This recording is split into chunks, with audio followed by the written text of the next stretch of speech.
Assalamualaikum warahmatullahi wabarakatuh. Bismillah, alhamdulillah, wa syukurillah ala nikmatillah, la haula wa la quwata illa billah, amma ba'du. Pemirsa dimanapun Anda berada, ketemu kembali dengan Gilang Putro. Salam budaya warisan Nusantara. Pemirsa dimanapun Anda berada, Mantri Mukia Gajah Enggon memerintahkan kepada Senopati Dipo Manguri untuk mengejar, yaitu Raden Noropadio yang saat itu menuju ke ujung Galuh. Padahal saat itu Raden Noropadio sudah menuju ke ujung Galuh kira-kira 1 jam, sehingga Senopati Dipo Manguri yang mengejar Noropadio yang sudah berjalan naik kuda selama 1 jam. Tentu saja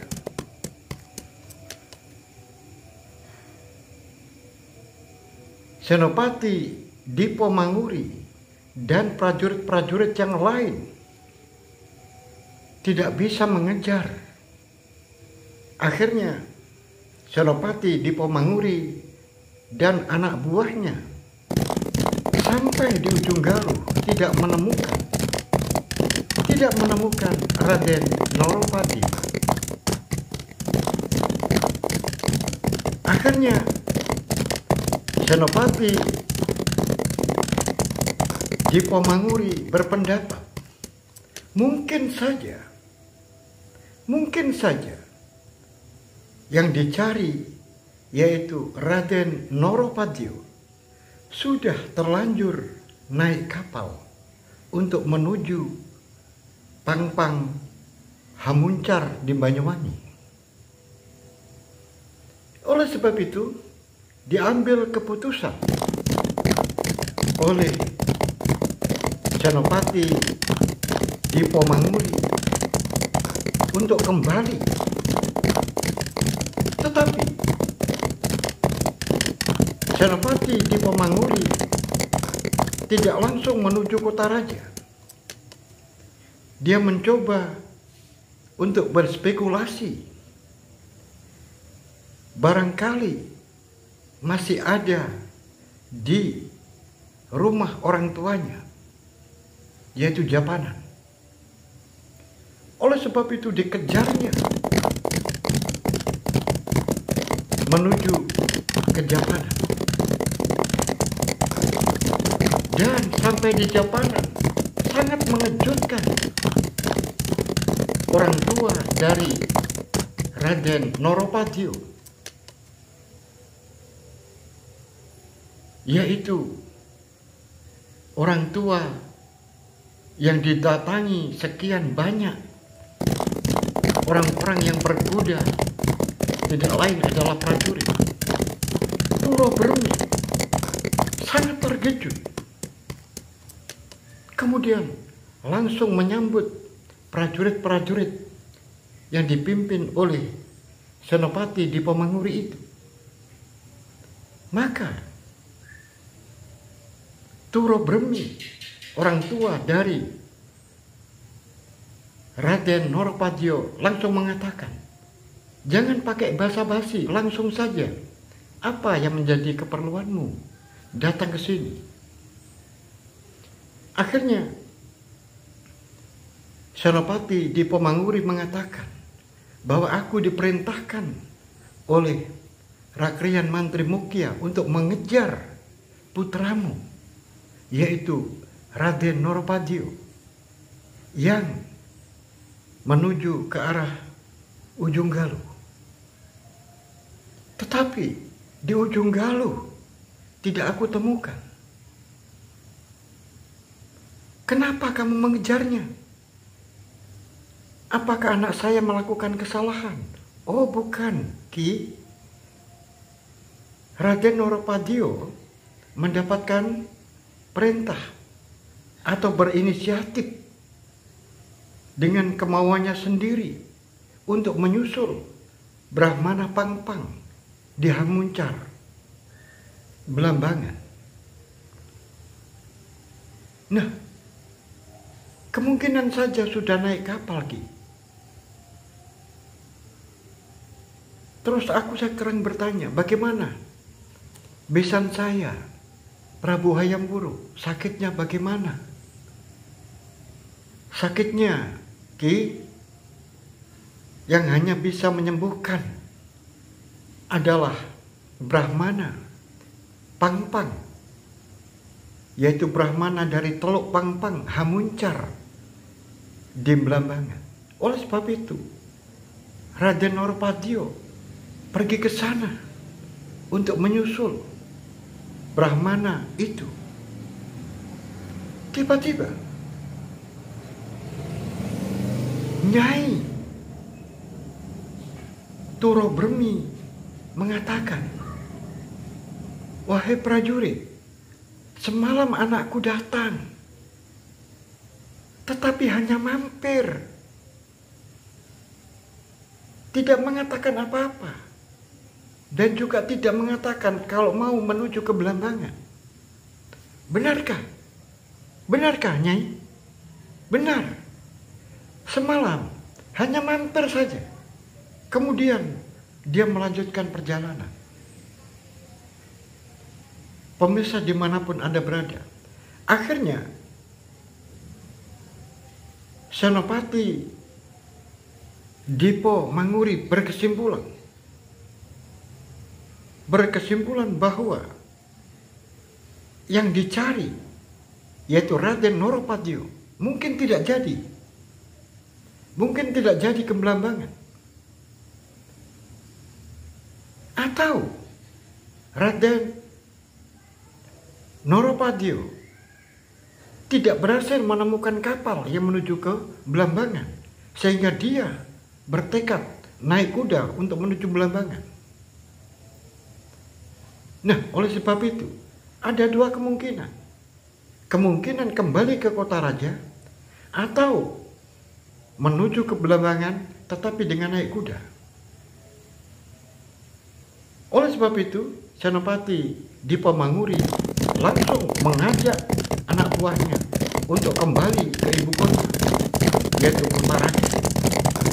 Pemirsa dimanapun Anda berada, dikebutnya kuda ini, dipacunya, sehingga jangan sampai keburu kedatangan malam. Sore harus tiba sampai di kota raja. Ternyata benar. Sore hari sudah sampai di kota raja. Dan Senopati Dipo Manguri langsung menuju ke istana kepatihan. Yang dicari adalah Rakrian Mantri Mukya Gajah Anggon. Setelah buru-buru turun dari kuda, langsung menuju ke kepatihan, ternyata oleh prajurit yang berjaga di sana dikatakan bahwa Rakrian Mantri Mukya Gajah Anggon menuju ke istana kanan. Kenapa? Ada perlu apa Rakrian Mantri Mukya menuju ke istana kanan?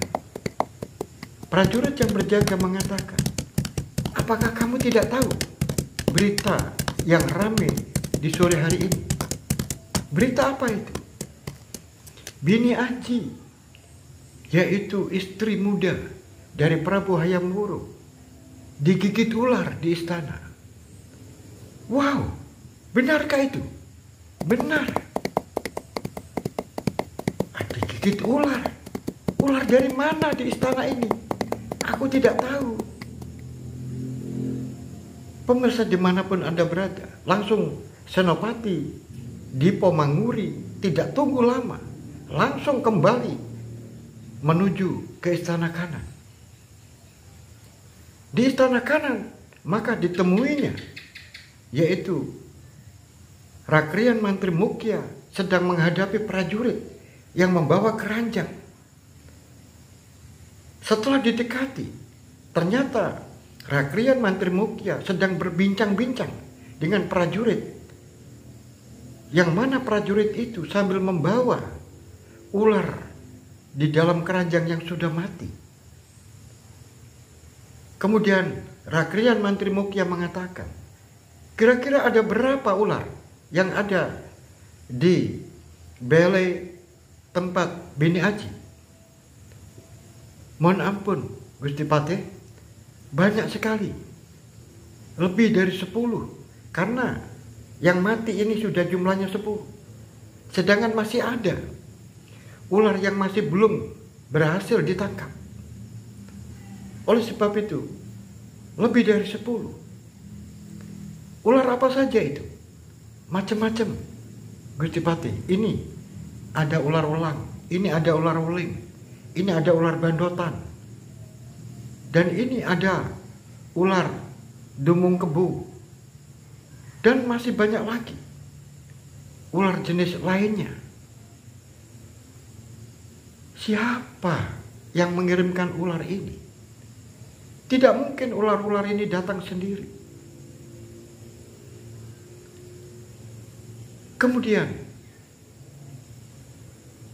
di samping Rakrian Mantri Mukya, yaitu ada Raden Wirobumi yang ikut mendengarkan. Akhirnya Gajah Anggon, karena di situ ada Senopati Dipo Manguri. Oleh sebab itu,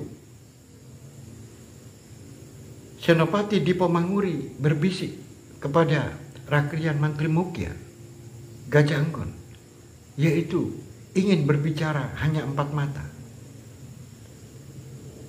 Akhirnya disanggupi oleh Gajah Anggon, dan Raden Wirobumi juga berpamitan kepada Rakrian Mantri Mukya, Gajah Anggon, untuk segera menjenguk ibunya. Di dalam hati Raden Wirobumi, siapa orang yang ingin membunuh ibu saya? Tega-teganya ingin membunuh ibu saya. Apa salah ibu saya? Kemudian Rakrian Mantri Mukya setelah berbicara 4 mata dengan Senopati Dipo, maka Senopati Dipo mengatakan, Gusti Patih, ini ada sesuatu perkembangan yang baru. Aku membelancang larinya kuda dari Senopati, dari Raden Noropatio menuju Ujung Galuh. Aku tidak bisa menemukan. Akhirnya aku berspekulasi kembali dari Ujung Galuh, kemudian saya menuju ke Japanan. Di sana saya ketemu dengan orang tuanya. Tiba-tiba ibunya mengatakan bahwa Raden Noropatio tadi malam, kira-kira pukul atau tabuh 12 malam, atau di tengah-tengah hari, di malam hari, Noropatio mampir ke Japanan. Tetapi hanya mampir.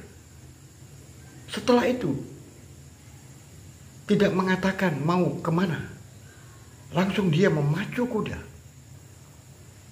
Nah, aku mengira kalau tidak melanjutkan ke Teluk Pangpang, Hamuncar, Belambangan, kemungkinan kedua adalah kembali ke Kota Raja. Apakah Raden Noropatio ada berita di Kota Raja? Kemudian Gajah Anggon menggelengkan kepala. Tidak ada. Akhirnya Gajah Anggon mengatakan, baiklah, untuk urusan Raden Noropatio disimpan dulu. Ayo kita fokus untuk urusan dengan ular-ular yang telah menggigit, yaitu Bini Aji. Akhirnya Gajah Enggon menuju ke tempat di mana Bini Aji itu dirawat oleh ayahnya, yaitu Brahmana Pangpang. Pemirsa dimanapun Anda berada, bersyukur sekali karena semuanya dalam keadaan waktu yang tepat. Tidak bisa dibayangkan andai kata saat Bini Aji digigit ular yang berbisa, sedangkan orang tuanya yang ahli di dalam pengobatan tidak ada. Tentu saja mungkin tidak tertolong. Karena di sini ada Brahmana Pangpang yang ahli dalam bidang pengobatan, kemudian anaknya Bini Aji digigit ular, kemudian langsung ditangani oleh Brahmana Pangpang, maka jiwanya tertolong. Demikian juga dengan Prabu Hayam Wuruk, yang menurut perkiraan dari Brahmana Pangpang bahwa Prabu Hayam Wuruk diracun oleh orang dengan pelan dan terus mengalami kemajuan. Kesehatan Prabu Hayam Wuruk semakin lama semakin membaik. Pemirsa dimanapun Anda berada, berita tentang Bini Aji digigit oleh ular berbisa sudah menyebar kemana-mana. Dan orang yang sangat terkejut dengan kejadian itu adalah Madu Dewi, yaitu adik dari Padukasori, putri pembarep atau putri sulung dari Dyahwiyat. Saat itu putri Dyahwiyat ini, Madu Dewi, bersama dengan suaminya di dalam ruangan, yaitu dengan Brahma Tahun. Tiba-tiba Madu Dewi berkata dengan sendirinya, ternyata benar-benar dilaksanakan. Sungguh sangat kejam. Mengapa dia sangat berani? Mengapa ide gila untuk melakukan pembunuhan terhadap Bini Aji ternyata dilaksanakan? Kemudian Brahma Tahun mendekati istrinya. Apa yang kamu maksudkan, istriku? Kakang, di dalam pertemuan semalam, rencana untuk membunuh Bri Wirabumi dan membunuh Bini Aji serta membunuh Raden Noropatio. Oleh sebab itu aku tidak setuju dan aku keluar. Mengapa sesama saudara saling membunuh hanya gara-gara untuk merebutkan tahta? Dan Padukasori ingin membunuh Bri Wirabumi dan membunuh Bini Aji hanya karena sakit hati. Apa salahnya Bini Aji? Apa salahnya keponakan kita, yaitu Bri Wirabumi? Dia tidak bersalah. Aku tidak mau terlibat. Ternyata sekarang berita ini, digigitnya Bini Aji oleh ular-ular itu, saya yakin dia adalah pelakunya, yaitu Padukasori. Tiba-tiba saat Brahma Tahun mengatakan, terus apa yang harus kita lakukan, istriku? Bersamaan dengan ada suara ketukan pintu. Akhirnya Madu Dewi membukakan pintu itu. Ternyata Yang datang adalah Padukasori. Aku yang datang. Gusti Putri kemudian Madu Dewi saling berpandangan dengan suaminya. Kemudian dipersilakan masuk. Setelah masuk, maka Padukasori memilih duduk di kursi goyang. Sambil duduk, sambil menggoyangkan kursinya, lalu berkata, "Sudah tahu kamu berita apa di sore hari ini? Bini Aji digigit ular kan?"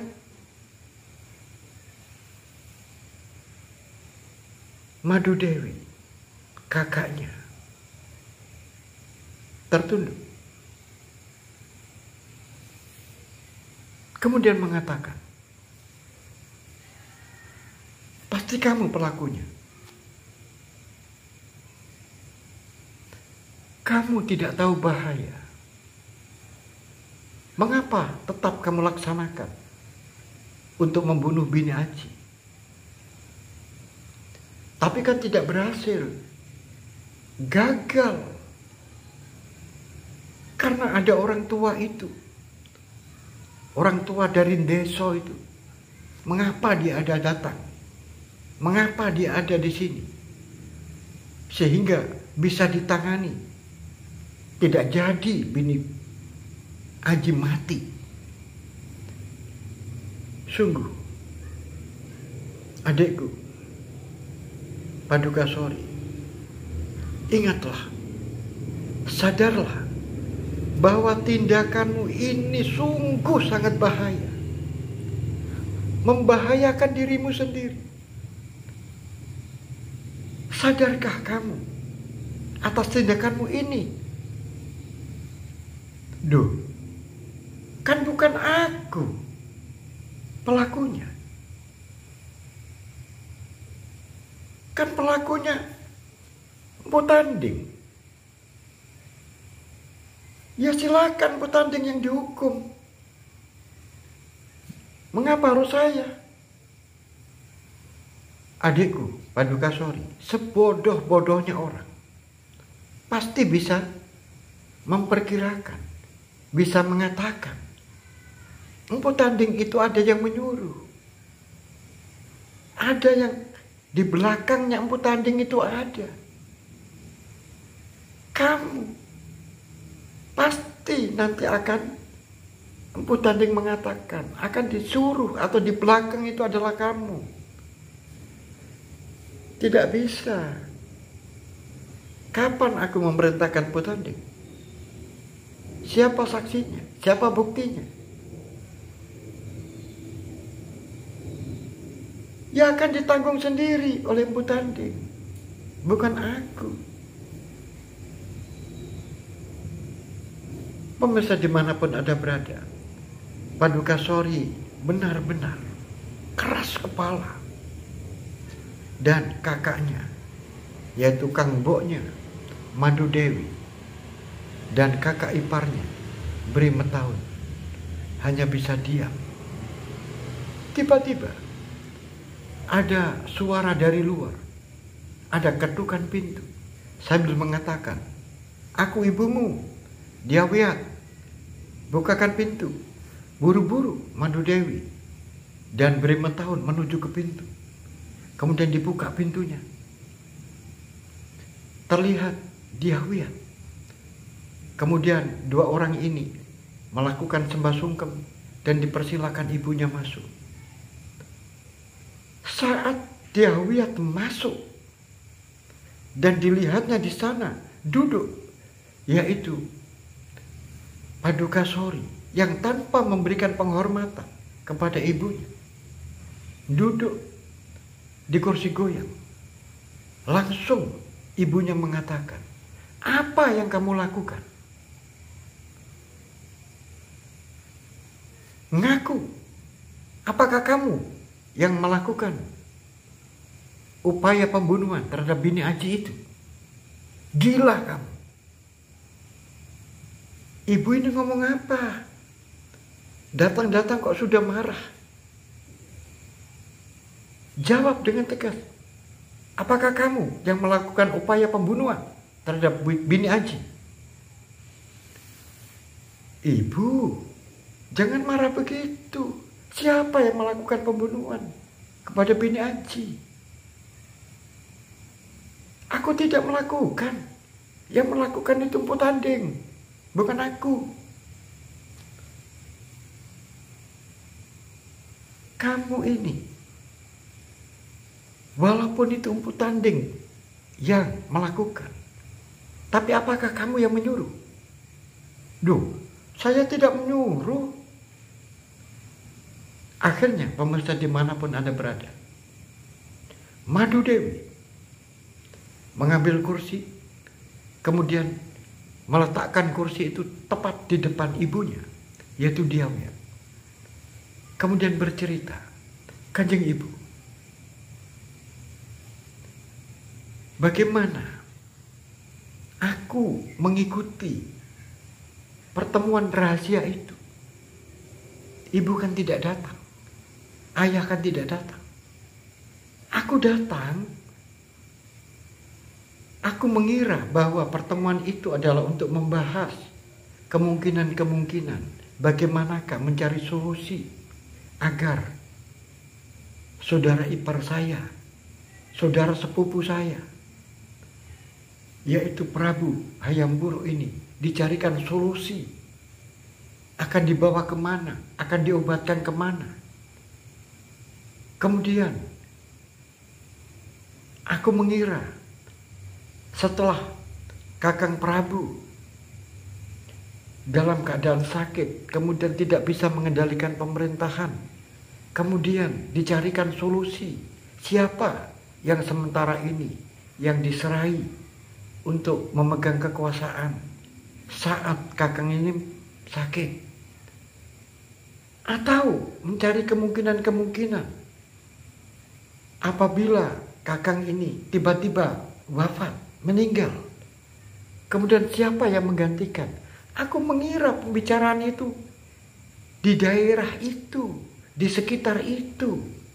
Ternyata aku sangat terkejut, Ibu, karena Paduka Sori mengusulkan di dalam rapat itu untuk membunuh bini Aji dan membunuh Bri Wirabumi. Dan sekarang bini Aji digigit ular. Apakah aku tidak langsung mengatakan bahwa yang ada di belakang ini semuanya adalah Paduka Sori? Ibu, terus bagaimana ini, Ibu? Diawiyah kemudian diam. Di dalam hatinya, ke depan akan terjadi masalah besar. Akan terjadi masalah besar. Ibu, aku sangat khawatir, kata Madu Dewi selanjutnya. Apa yang kamu khawatirkan, Madu Dewi? Ibu, aku bisa membayangkan bagaimana nanti andai kata Kakang ini sembuh dari sakitnya. Kemudian kejadian-kejadian ini akan dikusut habis. Apa tidak celaka Paduka Sori? Mana mungkin aku bisa celaka? Tidak bisa aku celaka, karena aku bukan pelakunya. Pemirsa dimanapun Anda berada, Paduka Sori memang benar-benar dia sepertinya orang yang tidak memiliki akal sehat.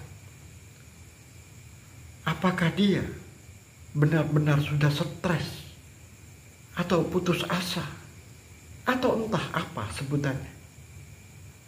Pemirsa dimanapun Anda berada, bagaimanakah kisah selanjutnya? Di manakah sebenarnya Raden Noropatio Apakah dia kebelambangan? Atau apa yang terjadi?